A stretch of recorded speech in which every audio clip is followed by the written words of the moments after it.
c'est que tu es de mèche avec ceux qui font le coup d'État. Tu es de mèche avec ceux qui font du mal. Donc ici, ces spectateurs étaient là. Et je vous dirai peut-être quelque chose. Vous n'aurez peut-être pas pensé à ça. Parmi ces gens, il y avait ceux qui étaient sauvés grâce à la parole apportée par Jésus. Parmi ces gens, il y avait ceux qui étaient sauvés grâce à la parole apportée par Jésus. Parmi ces gens-là, il y avait certainement cet homme qui a attendu le mouvement de l'eau pendant 38 ans à la piscine de Bethesda. Parmi ces gens-là, il y avait certainement cette femme dont parle la Bible qui avait 12 ans de perte de sang et qui a seulement tenu le vêtement de Jésus pour être guérie. Regardez comment le monde est méchant. Ils voient Jésus et ils peuvent témoigner. Parmi ces gens qui étaient là, spectateurs qui regardaient, il y avait certainement les 10 lépreux. Parmi ces gens qui étaient là, qui regardaient, il y avait certainement ces aveugles qu'il avait guéris. Bartimée devait être là. Et ceux qui mangeaient avec lui, ils étaient où? Ils étaient où? Les Matthieu, ils pouvaient témoigner. J'ai été avec cet homme-là. Les gens pouvaient témoigner. Les Philippe pouvaient témoigner. Mais ils étaient là, bouche cousue. Ils le regardaient. Alors que l'adage nous dit qu'il ne dit mot consent.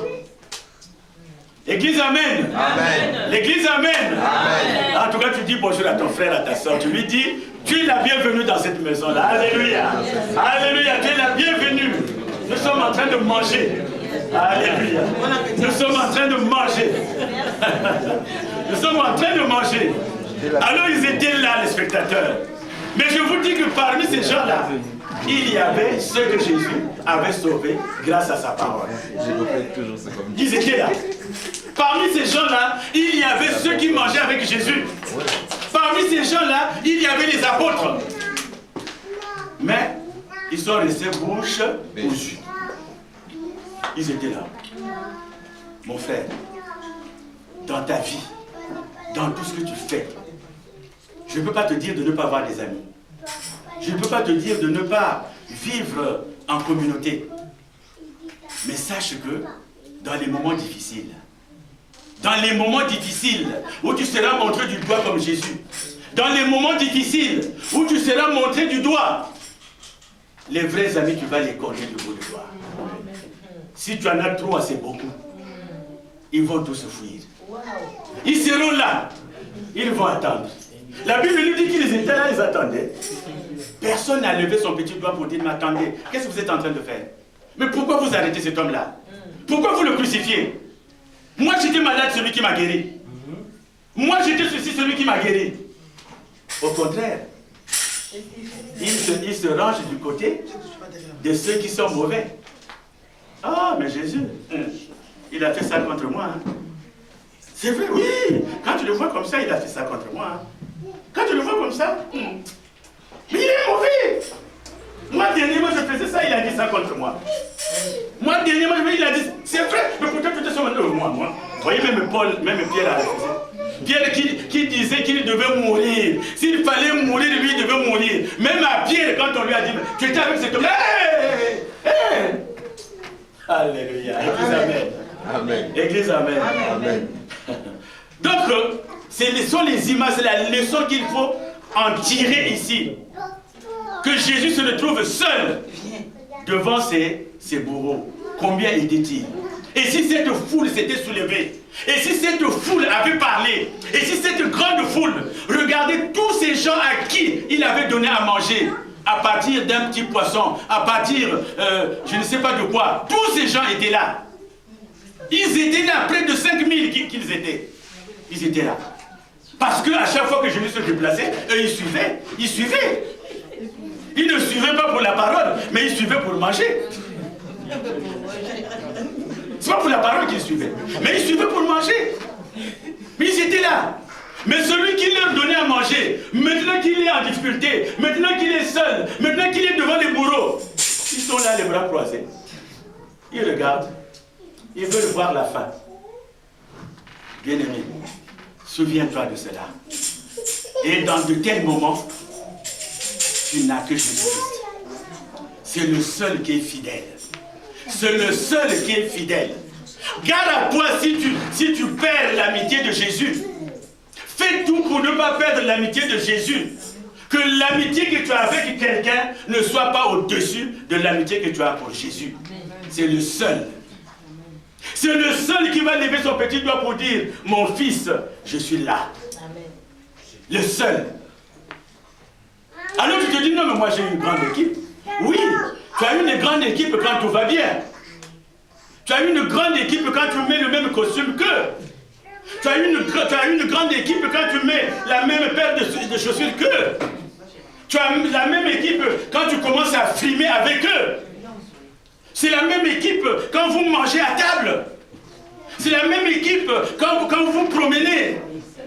Et pour les petits voyous, quand vous allez faire ceci ou cela, c'est la même équipe. Mais lorsque la difficulté arrive, les amis, il faut les compter du bout des doigts. C'est pour cela que Jésus-Christ dit, nous aime. Tu dis à ton frère, Jésus-Christ t'aime. Jésus-Christ t'aime. Tu dis à ton frère, à ta soeur, Jésus-Christ t'aime. Il n'y a pas quelqu'un qui puisse t'aimer mieux que Jésus-Christ. C'est le seul ami fidèle. C'est pour ça que tu dois t'accrocher à lui. C'est pour ça que tu dois t'accrocher à Jésus. Quoi qu'il advienne, qu'il pleuve, qu'il neige. En tout cas, ne passe pas toute ta journée à dire n'importe quoi. Pendant que tu joues aux cartes, je ne sais pas pendant combien d'heures. Pendant que tu regardes, surtout que c'est le mondial. Pendant que tu perds ton temps à regarder les matchs. Réserve de la place pour Jésus. Amen. Parce que le mondial ne te sauvera pas. Amen. Et d'ailleurs, il ne te rapportera rien. Amen. Il ne te rapportera rien. Amen. Mais Jésus-Christ, lui, te renouvelle le souffle. Jésus-Christ, lui, veille sur ta famille. Jésus-Christ, lui, veille sur tes projets. Jésus-Christ, lui, veille sur tes richesses. Jésus-Christ, lui, est présent dans ta vie. Église, amen. Amen. Alors, c'était un moment difficile. C'était un moment difficile. Alors, les spectateurs sont là. Ils sont là. Ils sont là. C'est ce qui arrive. Je le dis souvent, hein. Aujourd'hui, tu œuvres avec des gens et que tu as un souci, ne compte pas sur eux, compte seulement sur le Seigneur. C'est pour cela que la Bible dit, je puis tout par celui qui me fortifie. Amen. Je puis tout par celui qui me fortifie. C'est le seul. Parce que tu vas dire, ah, j'ai tel problème, un tel va venir, il ne viendra pas. Ah, j'ai tel problème, telle personne viendra, la personne ne viendra pas. La personne fera déjà, c'est comme ici. Sans peut-être le vouloir, ils voulaient regarder le spectacle. Pour eux, c'est une scène. Vous savez, les gens sont curieux. Hein? Ils voulaient alimenter leur curiosité. Ils étaient là, ils regardaient. Mais celui qui devait être conduit, celui qu'on devait tuer, c'était l'un des leurs. Celui qui était l'objet de ces supplices, c'était un des leurs. Mais ils n'ont pas bougé. Ils ont seulement regardé. Voyez comment le monde est méchant. Là, par exemple, ce matin, tu arrives, l'église est vide. Mais qu'est-ce que tu vas faire? En principe, on t'invite à prier. En principe, on t'invite à prier. Parce que beaucoup de frères sont fatigués. Parce que beaucoup de frères n'ont pas le courage de venir. Parce que beaucoup de frères, on ne sait pas s'ils sont occupés. Mais toi, ton rôle, c'est d'intercéder. Tu dois être un intercesseur. Tu dois intercéder. Mais combien de fois as-tu intercédé pour ton église? Combien de fois as-tu intercédé pour ton pasteur? Combien de fois as-tu intercédé pour les hommes de Dieu que Dieu a mis dans ton église? Nous avons un jeune pasteur qui, depuis, je ne sais pas, 1 mois, 2 mois, ne vient pas. Combien de fois tu as intercédé pour ce jeune pasteur? Combien de fois tu t'es mis à genoux pour dire, mais Seigneur, tu as élevé cet homme. Il a quelque chose, tu as mis quelque chose en lui. En tout cas, je plie mes genoux pour prier pour lui. Je prends 2-3 jours pour prier pour lui. Mais au contraire, quand tu arrives le matin, le jeune pasteur n'est pas là. Tu te dis, il n'est toujours pas là. Il n'est toujours pas là. Tu fais quoi? Tu commences la disette. Est-ce que tu as pris le temps de prier pour lui? Parce que je dis souvent ce que tu vois à ton frère, ce n'est pas lui. Aujourd'hui, quand Judas se lève pour aller trahir, ce n'était pas Judas, mais c'est ce qui était en lui. C'est ce que Satan avait mis en lui. Parce que comment peux-tu aller trahir quelqu'un quand il te dit, je veux tromper et celui à qui je vais donner, il va me trahir? Attends, Même si tu faisais partie du complot, tu vas refuser. Tu vas te refuser ce qui est trempé. Mais lui, il prend tranquillement, il mange tranquillement, il se lève. Et Jésus lui dit, ce que tu as fait, fais-le vite et proprement. Amen. Alléluia. Ce n'est pas ton frère. Ton frère ne peut pas être ton ennemi. Ta soeur ne peut pas être ton ennemi. Mais c'est le diable qui est en lui. Parce que Satan n'aime pas la paix. Satan n'aime pas la joie. Satan n'aime pas, en tout cas, tout ce qui est, c'est-à-dire entente, tout ce qui est... Parce que quand vous êtes unis, vous êtes forts. Parce que la prière de 2-3 personnes qui prient, c'est une prière qui est très forte. Satan sait. Satan sait que quand nous sommes unis, quand nous sommes la main dans la main, en tout cas, il respire mal. Et une petite fissure s'installe. Et toi, tu dis, bon, je veux voir les événements. Il y en a même qui se disent, moi, je veux voir. Hein, de quel côté je veux me pencher, mais je veux voir. Mais le seul côté, c'est celui de Christ. Il n'y a pas un côté, c'est celui de Christ. Alléluia. Amen. Donc, ça, c'est un point que nous retiendrons, qui est important. Alors, la première croix. La première croix, c'est celle qui est d'un côté de Jésus. Parce qu'on nous dit à gauche et à droite. Donc, peu importe que ce soit à gauche ou à droite, mais c'est une croix qui est d'un côté de Jésus. Alors, cette croix-là, cette croix qui est d'un côté de Jésus, nous la voyons dans le verset 39. Toujours le Luc 23. L'un des malfaiteurs crucifiés l'injuriait, disant, n'es-tu pas le Christ? Sauve-toi toi-même et sauve-nous. Cette croix-là, cette première croix, c'est la croix du dénigrement. La croix du dénigrement. La croix des ondits. La croix des ondits. La croix du venin destructeur. Le malfaiteur accroché à ce premier bois s'emploie à dénigrer Jésus-Christ. C'est la croix de dénigrement. La croix des ondits. On m'a dit, il paraît. On a dit, il paraît.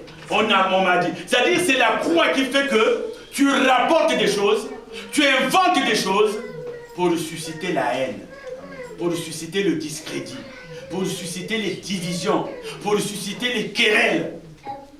C'est cette première croix. Et aujourd'hui, dans nos églises, cette croix est permanente. En tout cas, il y a des gens, moi je les appelle souvent des diotrephes, il y a des gens qui ne peuvent pas accepter que l'église soit grande. Ils ne peuvent pas accepter que l'église grandisse. Alors, ils suscitent toujours des problèmes. Ils suscitent toujours des querelles. Voilà. C'est-à-dire, vous étiez bien, vous chantiez très bien, vous étiez en tout cas de commun accord. Et puis subitement, on vient te dire, il paraît que tu as volé. Mais qui a dit ça? Mais c'est elle là qui a dit ça. Ah bon, j'ai volé? Et si tu n'as pas l'Esprit de Dieu, tu vas partir en courant vers ton frère, alors qu'en vérité, il ne connaît rien. Et qu'est-ce que tu vas faire si tu n'as pas de retenue? Il a dit que tu as volé, tu arrives, comme disent les jeunes, coup de boule. Et ton frère sort de là avec un œil tuméfié. Mais lui aussi, il ne va pas se laisser faire. Ah, il y a ce qu'on appelle l'orgueil. Hein? Ah, tu m'as mis ça, oui, mais attends, je vais te placer. Et s'il n'a pas assez de force, il a un couteau sur lui, il te met le couteau, tu es mort. Celui qui se réjouit, c'est Satan. Ah, j'ai réussi. Ah, ils étaient tellement bien. Ah, vraiment, j'ai réussi. Vous savez ce qui se passe dans un couple? Quand vous avez un diviseur qui rentre dans votre couple, ce que les lingalophones appellent songi-songi. C'est comme ça, non? Les lingalophones appellent ça songi-songi. L'église amène. L'église amène. L'église alléluia. Est-ce qu'on peut acclamer pour Jésus? Alléluia, alléluia, alléluia, alléluia. Donc quand ces gens-là rentrent, vous savez, il y a un homme politique de chez nous, mon neveu doit le connaître, il s'appelle Ndala Graal. Quand Ndala Graal, qui était révolutionnaire, Vous savez, nous avons tous fait partie de la Révolution. Ndalagra était un maître, Ndalagra était un idéologue. Le livre de Mao, il le connaissait en tout cas de la première ligne à la dernière. Mais le jour où la révolution, le jour où les révolutionnaires étaient recherchés, on a mis la main sur Ndalagra. Et on l'a mené au commissariat. Quand il est arrivé au commissariat, en tout cas là on commençait à le flageller. Là on commençait à lui mettre du... Comment on appelle ça, le truc sur le secteur là. Là on commençait vraiment... Ndalagra pour la première fois à crier, ah Seigneur, ah Seigneur, lui qui pensait que Jésus-Christ n'existait pas. Et quand il est sorti de là, et quand on lui a demandé, mais Ndalagra, pourquoi tu as crié Seigneur? Il a dit, ah, là où j'étais, c'est plus que le mont Golgotha. Si seulement on m'avait demandé que c'est moi qui avais tué Jésus, j'allais dire oui, c'est moi qui l'ai tué. Alléluia. Amen. Alléluia. Amen. J'allais dire que c'est moi qui l'ai tué, alors qu'il ne connaissait pas Jésus. Seulement il avait dit au Seigneur, il s'était souvenu que Jésus est vivant. Et il était prêt à reconnaître que c'est lui qui l'avait tué. Vous voyez? Donc, il y a des moments vraiment difficiles dans la vie. Il y a des moments difficiles dans la vie. C'est pour cela que ceux qui créent des problèmes, et je vous dis, dans un couple, quand vous voyez les ondits qui rentrent dans un couple, ces ondits vont tomber aux oreilles du mari. Ces ondits vont tomber aux oreilles de la femme. Résultat, c'est le divorce. Il y aura divorce. C'est pour cela que dans un couple, il faut fermer les oreilles.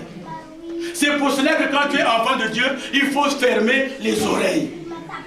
Sinon, tout le monde sera mauvais. Tout le monde sera mauvais. Donc ça, c'est la première croix. Dans les églises, vous voyez que dans des églises, il n'y a pas de paix. Il n'y a pas de paix. Il n'y a pas de pardon.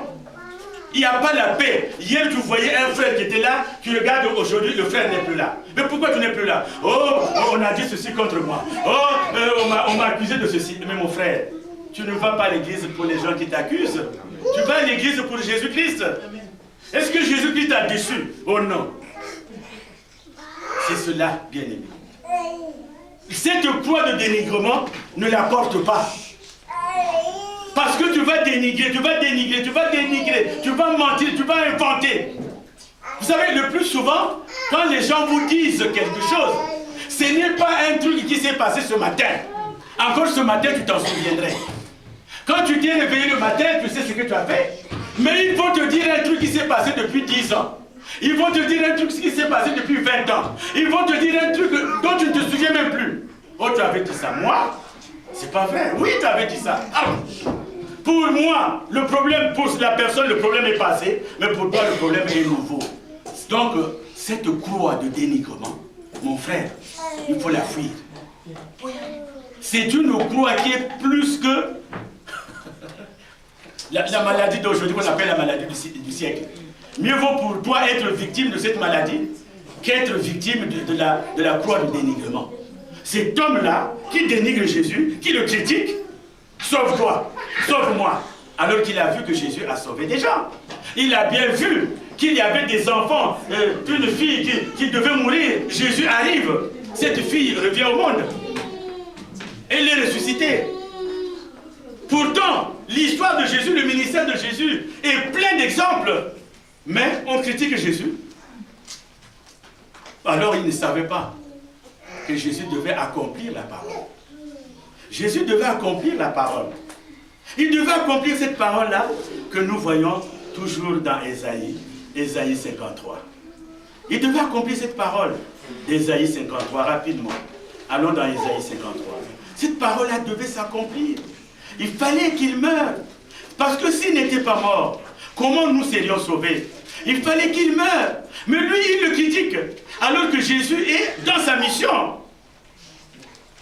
Alors, Ésaïe 53, verset 3. Méprisé et abandonné des hommes, hommes de douleur et habitués à la souffrance, semblable à celui dont on détourne le visage. Ici, les gens détournent le visage. Nous l'avons dédaigné. Nous n'avons fait de lui aucun cas. Cependant, ce sont nos souffrances qu'il a portées. C'est de nos douleurs qu'il s'est chargé. Et nous l'avons considéré comme puni, frappé de Dieu et humilié. Mais il était blessé pour nos péchés, brisé pour nos iniquités. Le châtiment qui nous donne la paix est tombé sur lui. Et c'est par ses meurtrissures que nous sommes guéris. Nous étions tous errants comme des brebis. Chacun suivait sa propre voie. Et l'Éternel a fait de tomber sur lui l'iniquité de nous tous. Il a été maltraité, opprimé. Il n'a point ouvert la bouche. Semblable à un agneau qu'on mène à la boucherie. À une brebis muette devant ceux qui l'attendent. Il n'a point ouvert la bouche. Amen. Amen. Voilà à quoi conduit cette croix. La croix de dénigrement. C'est la première croix. Et aujourd'hui, nos églises en souffrent. Aujourd'hui, nos églises en souffrent. Je vous dis, nos églises en souffrent. Le dénigrement. Parce que quand tu vas demander à un tel, pourquoi tu ne vas plus à l'église? Oh non, mais moi, on m'a dit ça. Mais non, on m'a dit ça. Non, on m'a dit ça. Et quand tu vas demander à celui qui a dit, non, non, c'est pas moi. Alléluia. Amen. La deuxième croix, c'est la croix qui est à côté de cet homme-là. La deuxième croix est à côté de cet homme qui le dénigre. La deuxième croix est là. Elle le reprend. Mais l'autre le reprenant, verset 40, et disait, ne crains-tu pas Dieu, toi qui subis la même condamnation? Pour nous c'est justice, car nous recevons ce qu'ont mérité nos crimes, mais celui-ci n'a rien fait de mal. C'est la croix de la crainte de Dieu, la croix de la repentance, la croix de la sanctification, la croix du pardon. Il faut que nous arrivions à nous pardonner les uns les autres. Il faut que nous arrivions à nous pardonner. Les enseignements de Jésus sont là. Si tu ne pardonnes pas à ton frère, si tu ne pardonnes pas à ta soeur, toi tu n'as jamais fait du mal à quelqu'un. Donc toi tu es vraiment si innocent. Ta bouche ne s'est jamais perdue. Voilà l'enseignement que nous avons. Cette croix, cette deuxième croix, c'est la croix de la crainte de Dieu. La croix de la repentance. La croix de la sanctification. La croix du pardon.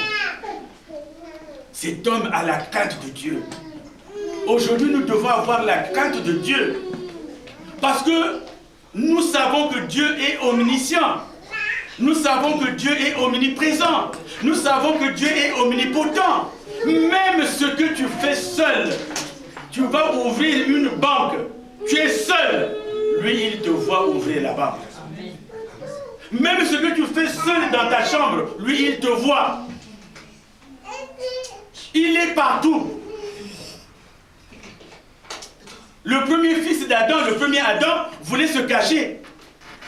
Il voulait se cacher, il se cachait, il se cachait. Mais là où il se cachait, il le voyait. Il le voyait. Alors, il y a des gens qui aujourd'hui ont changé la crainte de Dieu en la crainte du pasteur. Au lieu de craindre Dieu, maintenant ils craignent les hommes de Dieu. Un homme de Dieu, on ne le craint pas, on le respecte. Amen. L'homme de Dieu, si tu commences à craindre un homme de Dieu, c'est que tu n'as pas compris l'évangile. L'homme de Dieu est un ouvrier. Et la parole dit, la moisson est grande. Il manque des ouvriers. Priez le maître de la moisson pour qu'il envoie des ouvriers. Donc l'homme de Dieu, le serviteur de Dieu, qu'il soit évangéliste, qu'il soit pasteur, qu'il soit apôtre, quel que soit le ministère qu'il a, est un ouvrier de l'Éternel. Si toi tu as la crainte des ouvriers de l'Éternel, je regrette, tu fais fausse route. L'homme de Dieu, on le respecte. On ne parle pas à l'homme de Dieu comme à un chef. On ne parle pas à l'homme de Dieu comme à un va-nu-pied. C'est un ministre de Dieu. Même s'il est tout petit. Je donne toujours l'exemple de Montaigne. qui est un écrivain français, je crois philosophe, qui disait, quand il s'approchait d'un enfant, il avait du respect pour cet enfant, non pas pour son état d'enfant, mais pour ce qu'il deviendrait plus tard. Aujourd'hui, quand vous voyez ces petits enfants-là, ce sont les futurs présidents de nos pays. Donc tu dois respecter même le petit. Pour que toi tu sois respecté, respecte les plus petits, respecte les faibles. Mais il y a des gens qui ne respectent personne, et voilà pourquoi ces gens ne sont pas respectés. Après tu dis, mais pourquoi on ne me respecte pas? Parce que tu ne respectes personne. Et il y a des gens, quand vous les respectez, en tout cas vous les rendez encore très arrondis. Quand vous les, maintenant ils deviennent très arrondis, ça démarche comme ça. Ça démarche comme ça, parce que vous le respectez. Alléluia. C'est pour cela que la Bible dit que Dieu résiste aux orgueilleux. Dieu résiste aux orgueilleux et il fait grâce aux humbles. L'humilité. L'humilité. Donc, la deuxième croix, nous avons dit, c'est la croix de la repentance, la croix de la sanctification, la croix du pardon. Et ça, c'est une croix qui conduit déjà vers Jésus. Parce que si tu as la crainte de Dieu, parce que si tu as la repentance, parce que si lui, il a revu ses torts. Parce que la Bible nous dit, regardez d'où vous êtes tombés. Examinez-vous. Mais ce malfaiteur-là s'est examiné.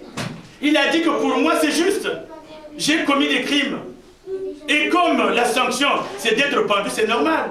Mais cet homme-là était un homme de bien. Cet homme-là a sauvé cette femme qui avait besoin de perte de sang.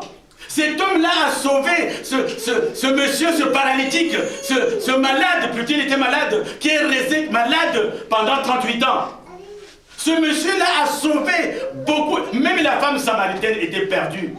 C'est grâce à Jésus qu'elle a retrouvé sa dignité. Cette femme adultère, qu'on devait lapider, les gens sont venus avec de grosses pierres. Parce que la loi était comme ça, elle a été surprise en flagrant délit d'adultère. Alors les vieux, les jeunes sont venus avec des grosses pierres pour pouvoir la lapider. Mais pendant qu'ils sont en train de donner leur loi, Jésus est en train d'écrire. Il est en train de mettre une nouvelle loi. Il est en train d'écrire une nouvelle loi. Et quand il se lève, il dit, qui de vous tous n'a jamais péché? Que celui qui n'a jamais péché jette la première pierre. Alors imaginez les vieux qui étaient là avec de grosses pierres, qui voulaient faire mouche. Donc qu'est-ce qu'ils ont fait? Ils ont déposé la pierre. Et ils se sont détournés. Parce que chacun d'eux s'est regardé. Parce que chaque fois, mon frère, regarde-toi aussi. Regarde-toi. Cette femme a été réhabilitée dans la société grâce à Jésus. C'est cette croix de repentance. Aujourd'hui, quand tu t'examines, parce qu'il y a des gens qui ont toujours raison. Quand tu lui parles, moi j'ai raison. Moi je crois que j'ai raison. Moi je crois que j'ai raison. Il n'a jamais tort. Tout ce qu'il dit, c'est la vérité. Alors toi, examine-toi. C'est cet homme-là qui dit, moi je reconnais mon tort. Mais lui, pauvre lui. Alors c'est la croix de repentance. La troisième croix. La troisième croix, d'ailleurs cette croix-là, non seulement la deuxième croix, non seulement qu'elle se repent, mais elle sollicite la miséricorde de Jésus. Parce que cette croix dit, souviens-toi de moi quand tu viendras dans ton règne. Ce qu'on appelle solliciter la miséricorde de Dieu. Je suis un pécheur, pardonne-moi Seigneur. Pardonne-moi, réhabilite-moi. C'est ça, le vrai enfant de Dieu. Et la troisième croix, c'est celle qu'on voit au verset 43 qui dit, je te le dis en vérité, aujourd'hui tu seras avec moi dans le paradis. Cette croix, c'est celle du Seigneur. C'est la croix qu'on te demande de porter. Porter la croix du Seigneur. La croix du Seigneur, c'est une croix qui guérit, c'est une croix qui sauve, c'est une croix qui fortifie, c'est une croix qui délivre. Quel que soit ton problème, porte la croix de Jésus. Porte la croix de Jésus. En tout cas, au bout, tu as la réussite. Car avec Jésus, nous sommes plus que vainqueurs. Avec Jésus-Christ, nous sommes plus que vainqueurs. C'est la croix du Seigneur qui est au milieu. Jésus-Christ doit être au milieu de ton cœur. Jésus-Christ doit être dans ton cœur. Ne mets pas au milieu de ton cœur la croix de dénigrement. Ne mets pas cette croix de dénigrement. Mets au milieu de ton cœur la croix de Jésus. Une croix qui pardonne. Une croix qui est pleine d'amour, une croix qui est pleine d'humilité, une croix qui est pleine d'abnégation. L'abnégation, c'est le fait de ne pas se vanter, de ne pas dire que ceci c'est grâce à moi, ceci c'est grâce à moi. Rien n'a été fait grâce à toi, tout a été fait grâce à Jésus. Rien n'a été fait grâce à toi. Aujourd'hui, ne te donne pas, ne te montre pas les ailes. Moi j'ai fait. Non, tu n'as rien fait, tu n'es rien. Celui qui fait toutes choses, c'est Jésus-Christ. C'est la plus grande croix. C'est celle dont on parle, porter ta croix. C'est celle-là, mon ami. C'est celle-là, mon frère. Alors voilà, en gros, ce que je voulais dire. Mais pour que cette croix de Jésus soit durablement, que cette croix soit durablement formée, qu'elle soit formée durablement dans ta vie, alors, il faut que tu aies beaucoup d'intimité avec Jésus. Beaucoup d'intimité. Ne fais pas la prière quand tu vas dormir. Surtout qu'il y a des matchs, tu vas regarder des matchs, je ne sais pas jusqu'à quelle heure. Tu commences à bailler. Tu es là. Et puis tu dis le match. Ah, le match est fini, oui. Tu regardes encore les commentaires. Quand les commentaires sont terminés, paf, tu zappes une autre télé pour écouter les commentaires. Quand tu as fini, tu zappes, tu vas sur une autre télé. Tu zappes, tu vas sur une autre. Tu regardes qu'il est 3 h du matin. Ah, il faut que je parle de dormir. Seigneur Jésus, je te remercie pour cette soirée. Amen. Je vais, oui. Non. Le temps que tu passes à la télé, passe le double du temps avec Jésus. Amen. Jésus n'honore que ceux qui l'honorent. Si tu honores Jésus, il va t'honorer. Alléluia. Jésus n'honore que ceux qui l'honorent. Toi qui te vois maintenant fatigué, pour faire tes courses, tu vas faire tes courses. Pour aller, je ne sais pas, à Lille, tu vas sans te poser des questions. Pour aller, je ne sais pas, à Dijon, tu vas toujours à Dijon. Mais tu ne t'es jamais dit, aujourd'hui je ne sors pas, toute la journée je vais me consacrer à Jésus. Toute la journée je vais jeûner. Toute la journée je vais pleurer. D'ailleurs, le jeûne chez toi est devenu tabou. C'est tabou, on ne peut pas en parler. Mais attends, mais ton ventre ne peut pas gêner. Mais tu as tout chez toi à manger. Ta femme, si tu es marié, ta femme te prépare la meilleure sauce. Et dès que tu sens déjà l'odeur, ah, tu commences déjà. Ah, ma chérie, ah, tu as bien préparé aujourd'hui. C'est même toi qui fais la table ce jour-là. Et tu commences à manger. Mais est-ce que tu as le même appétit avec Jésus? C'est la grande question. Est-ce que tu as le même appétit? Non. Oh, tu n'as pas le même appétit. Quand tu viens à l'église, tu fais semblant de pleurer, de prier. Quand tu dis, bon, on va prier. Et puis parfois, quand tu pries, oh là là, on t'entend. Hein? Mais en réalité, tu pries tout simplement pour te faire voir comme les pharisiens. Tu ne pries pas, tu n'aimes pas Jésus. Tu n'aimes pas Jésus. Aujourd'hui, pour les femmes qui ont, comment on appelle ça, Nollywood. Ah! Mais elles ne peuvent rester qu'avec Nollywood. Là, il y a des trucs, tchac, tchac, tchac. Les gens qui ont la télévision, tchac, tchac, tu regardes. Vous savez que la télévision, c'est la pire maladie que nous pouvons avoir. C'est une maladie, c'est une pègre. La télé. Internet aussi. Maman me dit que l'Internet aussi. Il y a des gens qui, c'est vrai, il y a des gens aussi qui perdent du temps dans l'Internet. Des heures et des heures sur l'Internet. Donc, c'est nous dire tout simplement, pour que cela soit formé dans nos vies, nous devons nous éloigner de toutes les distractions. Un enfant de Dieu ne doit pas être distrait. Nous devons éviter tous les conflits, toutes les méchancetés. Nous devons les éviter. Nous devons prendre du temps de prière. Nous devons prendre du temps de méditation. Parce que quand je vous parle de jeûne, ce jeûne-là, on le trouve toujours dans Ésaïe, je crois 58, si je ne me trompe pas. Ésaïe 58 parle de ce jeûne-là. Ésaïe 58 nous dit le jeûne qu'il préfère, le jeûne qui est agréable à Dieu. Alors, il dit, Ésaïe 58, verset 3, « Que nous sert de jeûner si tu ne le vois pas, de mortifier notre âme si tu n'as point égard. Voici le jour de votre jeûne, vous vous livrez à vos penchants, et vous traitez durement tous vos mercenaires. Amen. Amen. Vous savez, il y a des gens quand ils jeûnent. Aujourd'hui, il a promis de jeûner. Il a des enfants. Vous savez, c'est lorsque vous êtes en jeûne. C'est lorsque les parents sont en jeûne que les enfants aiment aller prendre du coca au frigo. Alors toi, tu t'es dit, ça, c'est pour les enfants. Tu as la bouteille des enfants. Vous allez boire ça, hein? L'autre bouteille, tu as gardé, parce qu'après le jeûne, tu vas manger. Parce qu'après le jeûne, tu dois boire du coca. Alors tu es en train de jeûner. Mets ton regard directement dans le frigo. Dès que l'enfant va boire, tu as déjà pris combien de verres, toi? Attention, hein, ne touchez pas mon coca qui est là. Hein. Ce jeûne-là n'est pas agréable. Tu ne jeûnes pas, tu fais la grève de la faim. C'est pas un jeûne, ça. Tu es une maman, tu prépares, tu sers le mari, tu sers les enfants, tu prends une bonne sauce et là tu gardes. Attention, hein, je vous ai servi là, ne mangez pas. Hein. Après mon jeûne, hein. Et si tu as dit que tu vas terminer à 18h, c'est comme si tu sortais de prison. Dès qu'il est 18h, c'est-à-dire les aiguilles, tu les surveilles. Dès qu'il est 18h, alléluia, oh Jésus, je te bénis, merci pour ce jeûne. Tu commences à manger. Ce jeûne-là n'est pas agréable à Dieu. Il n'est pas agréable. Parce que la Bible nous dit, cherchons d'abord le royaume des cieux et le reste nous sera donné par la suite. Le manger et le boire ne servent à rien. Ça nous aide à maintenir notre forme. Mais ça ne devait pas être au-dessus de Jésus.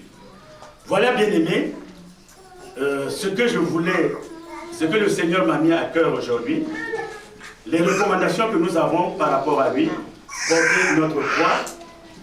Et je m'en voudrais si je ne terminais pas par un passage que j'aime bien et que vous commencez tous à connaître, Apocalypse 22. Apocalypse 22. Je demande à maman Nadine de s'approcher.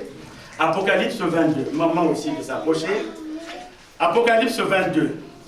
Apocalypse 22, verset 11 nous dit que celui qui est injuste soit encore injuste. Que celui qui est souillé se souille encore. Et que le juste pratique encore la justice. Et que celui qui est saint se sanctifie encore. Voici, je viens bientôt. Et ma attribution est avec moi pour rendre à chacun selon ce qu'est son œuvre. Je suis l'alpha et l'oméga, le premier et le dernier, le commencement et la fin. Amen. À bon entendeur, salut. Que Dieu vous bénisse. Amen.